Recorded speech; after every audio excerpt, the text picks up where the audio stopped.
Plan है Ukraine को सबसे बड़ा जख्म देने का। यह प्लान है यूक्रेन के नक्शे को बदल देने का।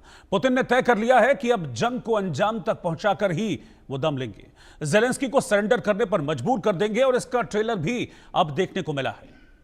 रूस ने यूक्रेन पर मिसाइल और ड्रोन से सबसे बड़ा हमला किया। यूक्रेन की राजधानी को निशाना बनाया गया। रूस के इस हमले में 5 लोगों की मौत हो गई है, जबकि कई लोग हैं जो रूस के इस अटैक में घायल हुए हैं। इस हमले के जवाब में यूक्रेन ने एक बार फिर से रूस को निशाना बनाया और ड्रोन अटैक किया, जैसा पहले 5 दिन पहले किया था। रूस के ब्रॉन्स एयरपोर्ट को इन ड्रोन्स के जरिए यूक्रेन ने निशाना बनाया। इस अटैक में रूस को भारी नुकसान पहुंचा है और रूस और बौखलाया हुआ है। पुतिन इस वक्त तमतमाए हुए हैं, यानी कि साफ है कि यह जंग अब और भीषण होने वाली है। दोनों ओर से हमले और तेज होंगे, लेकिन सवाल है कि इस जंग का अंजाम क्या होगा। इस जंग का जो बाकी दुनिया है उस पर क्या असर पड़ेगा। क्या यूक्रेन के साथ दिखने वाले जर्मनी, ब्रिटेन और नाटो इस जंग में डायरेक्टली इन्वॉल्व होंगे, सीधे तौर पर शामिल होंगे? और अगर ये जंग में शामिल होते हैं तो फिर क्या उसे थर्ड वर्ल्ड वॉर माना जाए? आज इसी मुद्दे पर हम चर्चा करेंगे। और थर्ड वर्ल्ड वॉर मैं क्यों कह रहा हूं, क्योंकि यह आवाज रूस की तरफ से आई है थर्ड वर्ल्ड वॉर की। इस पर हम चर्चा करेंगे। कई खास मेहमान हमारे साथ जुड़ेंगे, लेकिन पहले ये रिपोर्ट आप देखिए।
के मैदान का सबसे खतरनाक शिकारी बन चुका है।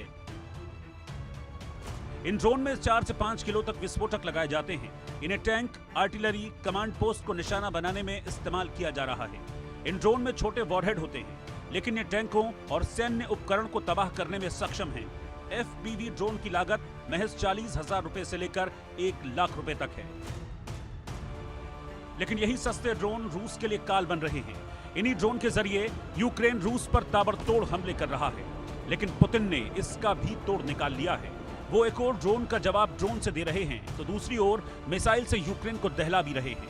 और अब तो पुतिन ने ठान लिया है कि आखिरी जंग लड़ेंगे, आखिरी हमला करेंगे और यूक्रेन को वो जख्म देंगे जिसका दर्द ज़ेलेंस्की जीवन भर महसूस करेंगे। ऐसे में सवाल है कि क्या रूस यूक्रेन की ये जंग अब अपने आखिरी पड़ाव पर आ गई है?